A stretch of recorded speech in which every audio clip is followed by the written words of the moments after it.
ఒక అమ్మాయిని మోసం చేసి నగరానికి తీసుకొచ్చారు. ఆమె చేతిలో ఉద్యోగం లేదు, తిరిగి వెళ్ళటానికి డబ్బు లేదు, చుట్టూ అపరిచితులు. తర్వాత ఆమె శరీరాన్నే సరుకుగా మార్చేశారు. మరోవైపు ఇంకో మహిళ ఉంది. ఆమె కూడా అదే వృత్తిలో ఉంది. కానీ ఆమెను ఎవ్వరూ కిడ్నాప్ చేయలేదు, ఎవరూ అమ్మలేదు, ఎవరూ బలవంతం చేయలేదు. అయితే ఈ ఇద్దరిని ఒకేలా చూడాలా? ఇద్దరిని ఒకే చట్టంతో కొలవాలా? ఇదే ప్రశ్న ఇప్పుడు దేశ అత్యున్నత న్యాయస్థానం ముందు నిలిచింది. ఇంతకీ సుప్రీంకోర్టు ఏం తీర్పునిచ్చింది?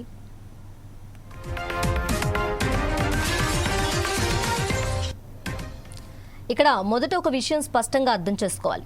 ఈ తీర్పు వ్యభిచారాన్ని చట్టబద్ధం చేసిన తీర్పు కాదు, అలాగే వ్యభిచారాన్ని ప్రోత్సహించే తీర్పు కూడా కాదు. అసలు ఈ తీర్పు మొత్తం హ్యూమన్ ట్రాఫికింగ్ బాధితుల రక్షణ గురించి. కానీ అదే టైంలో ట్రాఫికింగ్కు గురైన వ్యక్తిని తన ఇష్ట ప్రకారం వ్యభిచారం చేస్తున్న అడల్ట్ను ఒకేలా చూడకూడదని సుప్రీంకోర్టు స్పష్టం చేసింది. ఈ కథను అర్థం చేసుకోవాలంటే చరిత్రలోకి వెళ్ళాలి. భారత రాజ్యాంగం అమల్లోకి వచ్చినప్పుడు మన దేశం మనుషుల అక్రమ రవాణాను తీవ్ర నేరంగా పరిగణించింది. రాజ్యాంగంలోని ఆర్టికల్ 23 స్పష్టంగా ట్రాఫికింగ్ను నిషేధించింది.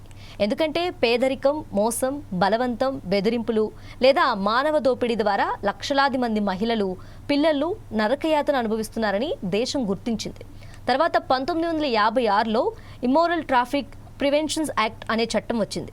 దీని ప్రధాన లక్ష్యం వ్యభిచారం చేసే వ్యక్తులను శిక్షించడం కాదు, వారి వెనుక పనిచేసే దళారులు, బ్రోతల్ నిర్వాహకులు, ట్రాఫికింగ్ ముఠాలను అడ్డుకోవటం. కానీ కాలక్రమేణా ఒక పెద్ద సమస్య బయటపడింది. ట్రాఫికింగ్కు గురైన మహిళలు, తమ ఇష్ట ప్రకారం వ్యభిచారం చేస్తున్న మహిళలు ఇద్దరూ ఒకే వ్యవస్థలో చిక్కుకున్నారు. రెస్క్యూ ఆపరేషన్లు జరిగినప్పుడు అందరినీ ఒకేలా పట్టుకొని ఆశ్రయ కేంద్రాలకు పంపించడం, వారి అభిప్రాయం అడగకుండా పునరావాసం పేరుతో నిర్బంధించడం వంటి ఆరోపణలు వచ్చాయి. దీంతో ఒక ప్రాథమిక ప్రశ్న తలెత్తింది.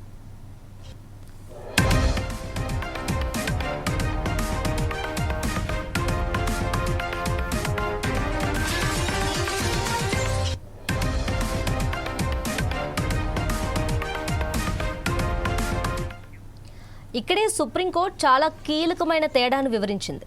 ట్రాఫికింగ్ అంటే ఒక వ్యక్తిని మోసం చేసి, బలవంతం చేసి, బెదిరించి, అమ్మి, కొనుగోలు చేసి లేదా అతని బలహీన పరిస్థితిని ఉపయోగించుకొని దోపిడీ చేయడం.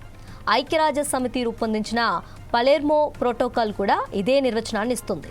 ఒకసారి ట్రాఫికింగ్ జరిగిందని నిరూపితమైతే ఆ వ్యక్తి ఇచ్చిన సమ్మతి చట్టపరంగా విలువ కోల్పోతుంది. ఎందుకంటే ఆ సమ్మతి స్వేచ్ఛగా ఇచ్చిందని చెప్పలేం.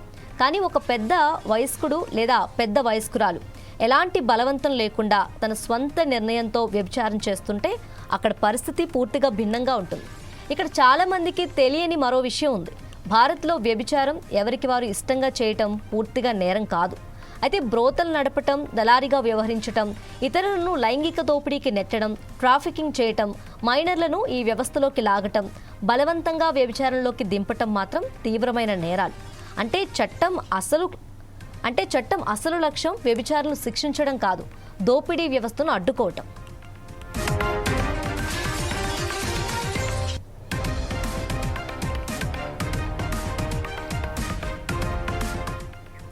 ఈ కారణంతోనే సుప్రీంకోర్టు ఇప్పుడు కొత్త మార్గదర్శకాలు జారీ చేసింది.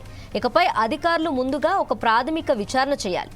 సంబంధిత వ్యక్తి నిజంగా ట్రాఫికింగ్ బాధితుడా లేదా స్వచ్ఛందంగా పనిచేస్తున్న అడల్టా అనేది నిర్ధారించాలి. కేవలం వ్యభిచారం చేస్తున్నారని మాత్రమే భావించి ఒకరిని బాధితుడిగా ప్రకటించకూడదని కోర్టు హెచ్చరించింది. అలాగే ట్రాఫికింగ్ బాధితులను గుర్తించిన వెంటనే వారికి వైద్య సహాయం, మానసిక కౌన్సిలింగ్, న్యాయ సహాయం, నష్టపరిహారం, ఉపాధి శిక్షణ, సమాజంలో గౌరవప్రదంగా తిరిగి జీవించే అవకాశాలు కల్పించాలని ఆదేశించింది. అదే టైంలో మరో కీలక విషయాన్ని కూడా కోర్టు గుర్తు చేసింది. రక్షణ పేరుతో ఒక అడల్ట్ వ్యక్తి స్వేచ్ఛను హరించకూడదని, అతని లేదా ఆమె ఇష్టానికి వ్యతిరేకంగా నిర్బంధ పునరావాసం చేయకూడదని చెప్పింది. ఎందుకంటే భారత రాజ్యాంగం ప్రతి వ్యక్తికి గౌరవంగా జీవించే హక్కును, వ్యక్తిగత స్వేచ్ఛను, స్వయం నిర్ణయాధికారాన్ని కల్పిస్తుందన్నారు. ట్రాఫికింగ్ బాధితులను కాపాడటం ఎంత ముఖ్యమో స్వతంత్ర నిర్ణయం తీసుకునే పెద్దల హక్కులను గౌరవించడం కూడా అంతే ముఖ్యమని సుప్రీంకోర్టు స్పష్టం చేసింది.